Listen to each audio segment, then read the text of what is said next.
I've been practicing yoga on and off for several decades, and I began to practice regularly when my husband was diagnosed with cancer.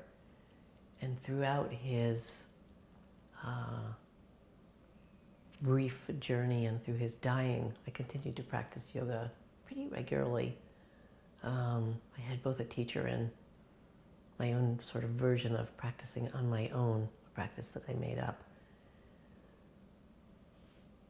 So my husband died in 1997, and in 2000 I was diagnosed with life-threatening cancer. And yoga had felt like an anchor for me to get through what was a pretty traumatic grieving process. He was young, we had a young child. And when I got cancer myself, I continued to practice. I added a meditation practice to my yoga. And part of my treatment included a stem cell transplant. So this was in 2000, 2001, that kind of time frame. And at my transplant center, they offered yoga classes to cancer patients and their families or caregivers. And it was kind of yoga like, it wasn't like anything I knew. It turned out to be Vini yoga, but I actually didn't know that at the time. My experience was that I was feeling horrible, kind of beyond description horrible, and I was also on steroids, so my mind felt really agitated.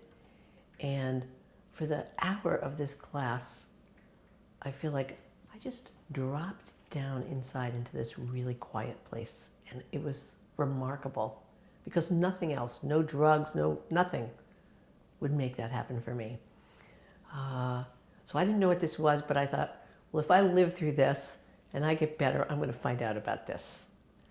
And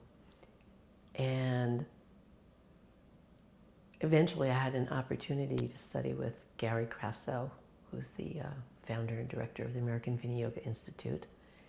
And unbeknownst to me, I didn't know anything about him really. At the same time, I was going through my cancer treatment. He had a brain tumor, and our paths crossed in some weird way exactly as he came back to teaching. And I knew right away there was something in this yoga that was way deeper and resonated with me in a way nothing else had. I been primarily practicing Korpalu yoga.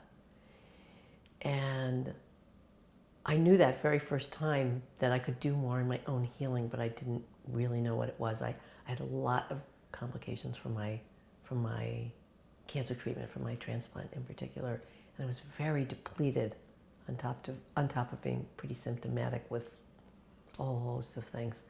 I didn't have an idea about what yoga therapy was. I just felt like I wanted to be more active in my own healing, and I just knew on some level like yoga had something, there was more in this yoga than I knew how to access, and that he had something to offer me in making it work for me. So maybe like a week or two before Christmas, his assistant called me out of the blue and told me that he had a cancellation in his schedule. And if I wanted to come, he was at the time in Santa Monica. I'm in Vermont, he's in California. If I wanted to come to California, the following week for 3 days, or I guess maybe actually it was 5 days, he would see me for a few hours a day. So I said, yes, I'm coming. I made arrangements to go, and I spent 5 consecutive days with him. He knew a little bit about me and my story, but he spent those 5 days getting to know me in what I now understand is a typical yoga therapy assessment. So he wanted to know about my structure and my physiology. He wanted to know about how I use my mind, what things mattered to me, sort of where my values were, and what things inspired me. And over that week, each day he gave me a practice to go home, a yoga practice to go home, and he actually wrote it out. It was actually like I'd never seen this before. He had these like little pictures of the yoga poses with some instructions about what to do. And I would practice, and then I'd come back to him the next day, and we would be continuing in the assessment process, and we'd also talk about how that part of the practice worked for me that he'd already developed. And at the end of the week, I went home with this practice that didn't look like anything I had expected. So that was really my first exposure to what yoga therapy was. And I mean, I just, yeah, it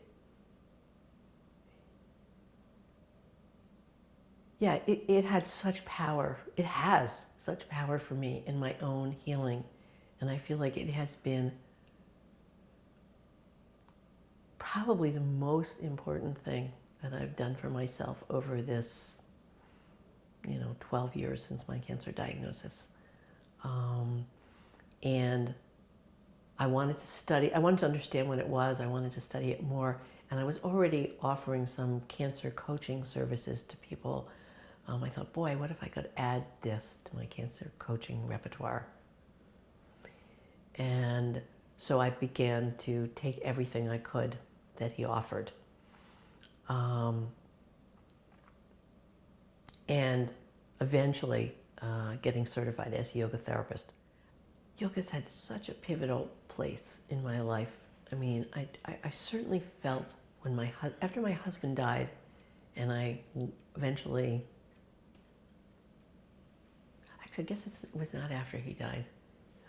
After he died, I felt like I could remember when he was sick. Sometimes I would hear my teacher's voice in my back of my head in a time when there was a lot of anxiety about what was going to happen next. I could hear my teacher's voice saying, just breathe. And I can remember this sort of just taking a breath.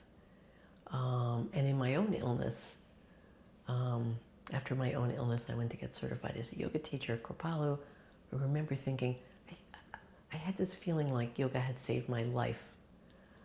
I mean, of course, there's nothing I could prove about that. And I had, the best medical treatment in the world you could possibly have. But I practiced yoga through that whole time. It was a weird kind of yoga because I was slightly deranged from drugs. But still, I would, even when I couldn't sleep and I was on these steroids, I'd get up in the middle of the night and move kind of in slow motion and breathe.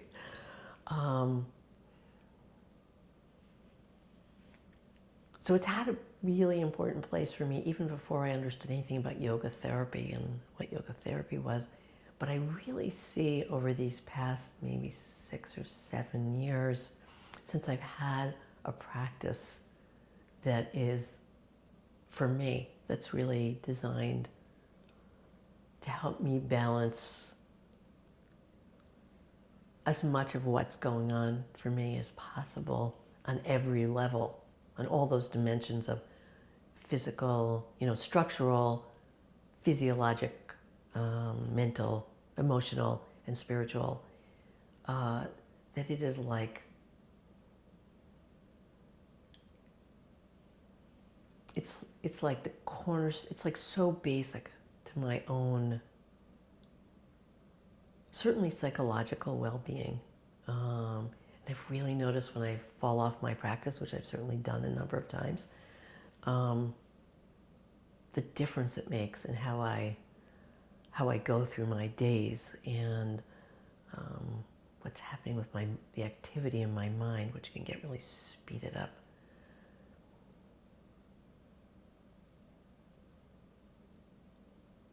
But also, maybe in another way, and maybe even, it's hard to say what's most important because I'm physically doing in many ways better than I have in 12 years, and I certainly think yoga's been a part of that.